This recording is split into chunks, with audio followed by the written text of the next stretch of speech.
These are my video notes for the Absolute True Diver Part-Time Indian. I'm starting off on the first page. This first sentence, I was born with water on the brain. And I wrote a little margin note here, but I also put it in my book so you can see better. I started because I think that's important. I said the opening caught the reader's attention. When I first started the book, it really did draw me in. Okay. The second page, I also start this one. It says but that makes the whole thing sound weird and funny, like my brain was a giant French fry and it seemed more serious. What I wrote for this one was, despite the very difficult situation, the author can joke about the situation, because you know that is a very serious thing. It's a disease, but at least he can joke about it. Also on the second page, I have at the bottom is our white census believe that Indians only have as much pain as white people. And here I put that, whoa, where did I put it? Right off the back, it shows that the doctor is being prejudiced. I'm assuming it's probably a white doctor that said that. And everybody's the same, we're all humans. Obviously, we all feel the same pain. I'm on the third page, and up here it says Indian Health Service also funded eyeglass prescriptions only once a year and offered one style, those ugly thick, what did I say? Plastic ones. Here, I put that hospitals are different from the U.S. When I was younger, obviously I didn't know that, and getting older, it's more obvious.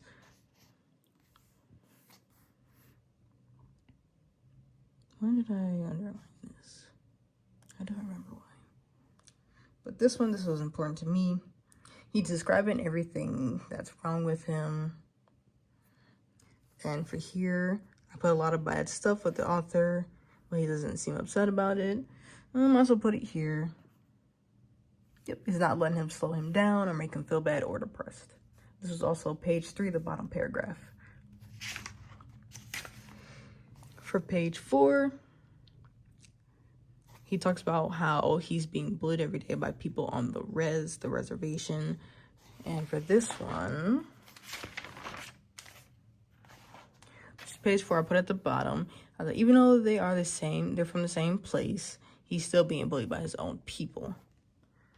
Which, we've all been bullied at a young age, so most of us can probably relate to the situation. Page 5, the middle paragraph, he wrote, I draw because words are too unpredictable. I draw because words are too limited. And for here, I put that even at a very young age, he seems so mature. It's probably for everything he's been through that made him realize how cruel the world can be. And he just grew up from that child mindset.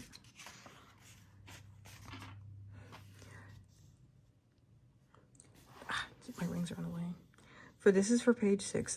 I actually did the whole paragraph because he talks about all the bad situations he's been through, but how drawing helps him through it. He finds something he likes to draw.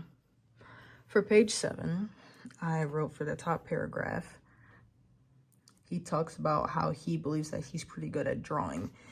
And I wrote, it just stuck out to me that he has such a great confidence, because at a young age when I draw, I didn't think I was too good. So this kind of inspires me a little.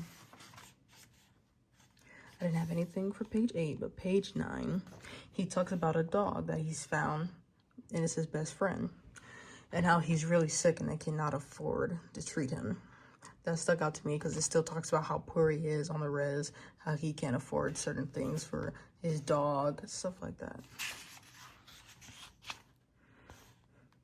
This is page 10. His dog had finally died and they still couldn't afford it. For this one, I wrote, he lost his best friend. I can relate. I had a very sick cat when I was younger, and my dad didn't want to take her to the hospital, so we lost her, unfortunately. Oh, this is the same page.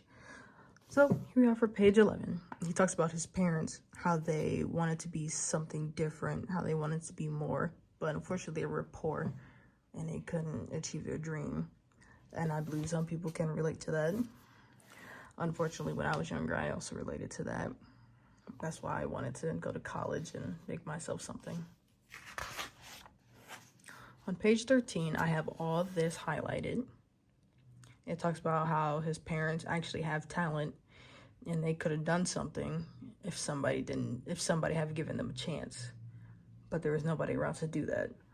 And I feel like most people can relate to that too, because some people don't even take the time of day to give them chances to see their true potential. Also, I'm really sorry if this video is really long. I have annotations for almost every page. This is, I believe this is page 15. It talks about one of his friends, Rowdy. It seems like he's his only friend on the res at the moment. The author talks about disappearing, and Rowdy tells him it's not going to notice if you go away, so you might as well stay. His friend is being a little harsh, but in a weird way, he is helping him out. I also have that written out right here. I have it annotated and everything. I also highlight this because I thought this was very important. He talks about he's a 0 on the res, and if you subtract 0 from 0, you still have a 0. So what's the point of subtracting when the answer is always the same? He is still young, and he's living a harsh reality, and it really stuck out to me because even at a young age, he can realize this. I also wrote that down here, too. Right here, I also put parentheses around these because his friend talks about protecting him because he knows he gets bullied on a res. When I track back to saying his friend is a little harsh, he's also a good friend, and it shows sometimes. On page 18, he talks about how his friend, is a bit, rough around the edges and mean. But he talks about how Rowdy uses the word please, and it's a big deal when Rowdy is polite. So I wrote here he has a soft spot for his friend, which is very sweet to me. On to page 20. Back to his friend again. His friend is very violent. He said he shoved into the ground and almost kicked me. He said he swung his leg at me, but pulled back last second. It's really weird that his friend is very violent, but you find out later on that he grows up in a really rough household. So that's how he takes his anger out. I also highlighted this because this one was a bit, surprising to me. Because they're triplets, the Andrus brothers, and they're 30 years old, picking on a kid. And it really stuck out to me because grown men should not be doing that, obviously. On the page 22, it talks about how Rowdy is their friend again. It's a good friend again. It's really nice knowing that his friend would like to stick up for him and do all these nice things, even though he has a bit of anger issues. On to page 23, again, talks about his friend. Always like highlighting the good things because on the res, it seems like he has this good thing about his friend. He says he likes to make him laugh and he loves his cartoons. He's a dreamer too, just like him. He said he's drawn his dreams for him because I'm assuming he doesn't have anybody else to do that for him. All right, I'm assuming this is page 24. It really stuck out to me because he's doing math. He said, I figured Rowdy and I have spent an average of 8 hours a day together for the last 14 years. That's 8 hours times 365 days times 14 years. So that means Rowdy and I have spent 40,888 hours in each other's company. That's very good math. It really just stuck out to me. Ready. On to the next page. This stuck out to me because even though he talks about all these terrible things on the res, he feels safe in closed spaces. And he said when he was 8, 9, and 10, he slept in his bedroom closet with the door closed because it made him feel safe. Just like being back in his mother's womb. I'm assuming he's very close with his mother, and that really touched something in me because I'm close to my mother as well. All right, on to page 28. He talks about his sister. She's also beautiful and strong and funny. She is the prettiest and strongest, funniest person who's ever spent 23 hours a day alone in the basement. That's really nice that he can talk about his sister like that. You know, sometimes usually siblings always argue or fight, but here he seems like he has a good connection with her. I also highlight this paragraph down here because he also talks about his friend again. He said, I'm a little worried that reality still will start to hang around with older guys and leave me behind. And he's worried that he'll pick on them too, because everybody also in the rest still picks on him. His family and his friend is the only people he have. Next page talks about his teacher, Mr. P. He doesn't really care how he looks, but he still comes to school to teach the kids.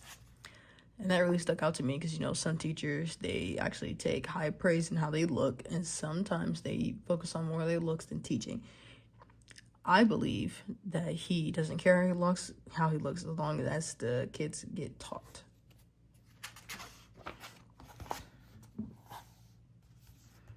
This really stuck out to me because he's very happy to be in school.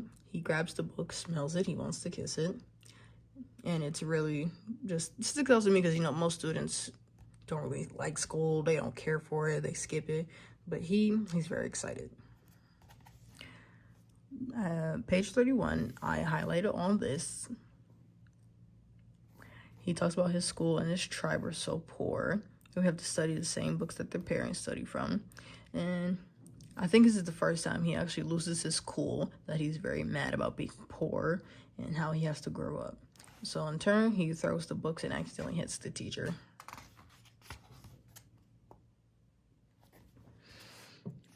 Page 33, I parentheses all this because it talks about Mr. P and how he's not even mad at the author for throwing the book at him. He doesn't blame him or anything. He's even sorry that he got suspended. And that really stuck out to me because you would figure the teacher would be absolutely livid. But he's just a regular guy.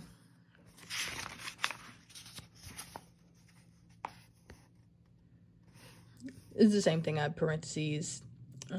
He asks him, do you know why you threw the book? And then he tells him that he's not stupid because he threw it, that he's not even mad at him for it. That also stuck out to me too. I also highlighted this because it shows like, oh, he likes plants, and I thought that was nice because I also like plants. That one wasn't too serious, but it was really nice. Page 35, I have Man at the Second. I hated Mr. P hard. I wish I had the whole dang set of encyclopedias to throw at him. I can't apologize to everybody I hunt, Mr. P said, but I can apologize to you. Oh, I remember. This is when Mr. P had transferred over, and he was very young, and he still beat some of the Indian kids when he was a younger teacher.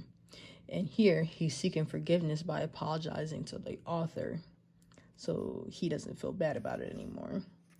Earlier, I wrote seeking forgiveness, but obviously there's a bit more to it than that. I just really thought it stuck out to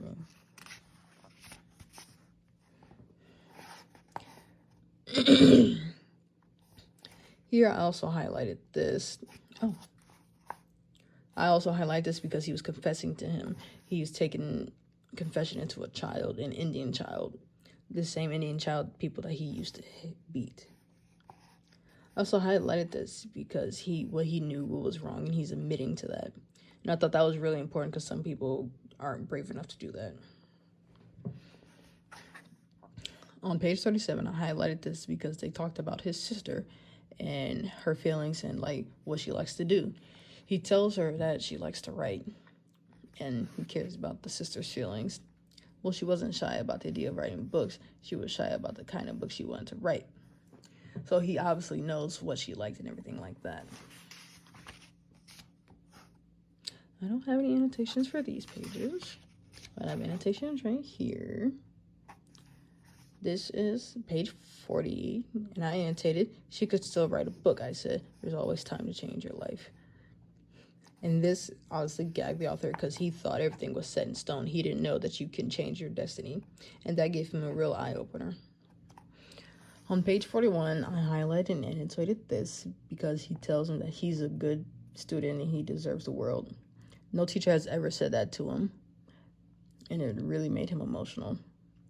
And I believe a lot of teachers should be like that because it would really help more kids in the future.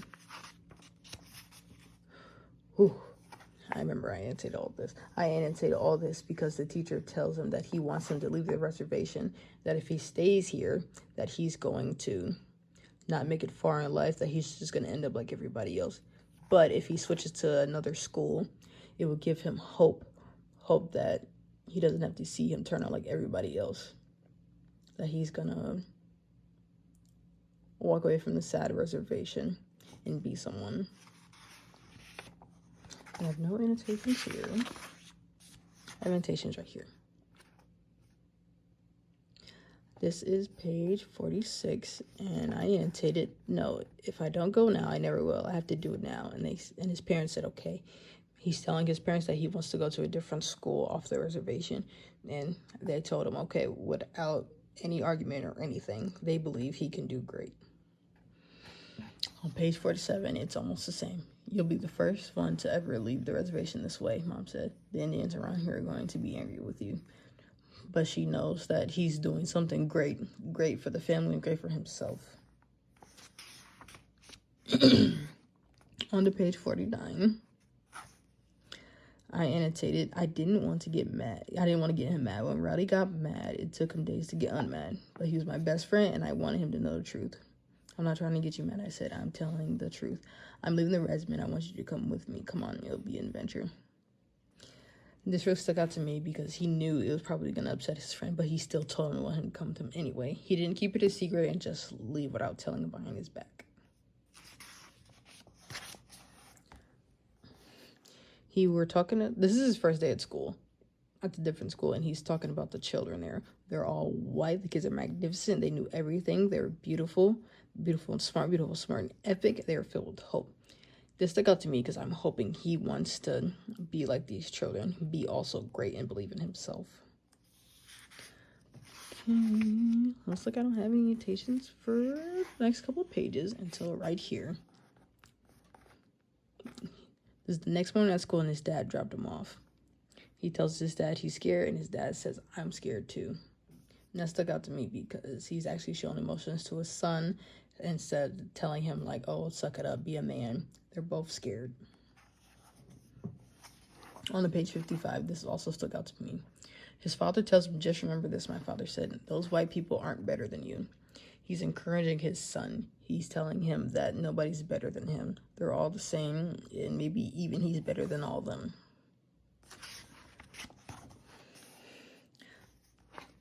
Whoop, sorry. This is the next page over, and I parentheses these. It said, they stared at me, the Indian boy with the black eye and swollen nose. My going away gives him Rowdy.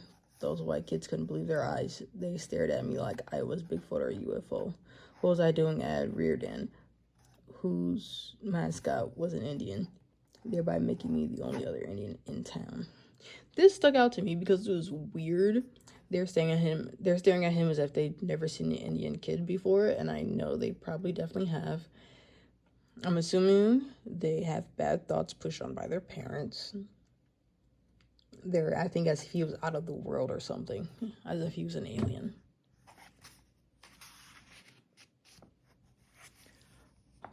On to page 59. I highlighted this because he has a name. It's Junior, and it was stuck out to me because we finally learned the author's name. I don't have any highlights here.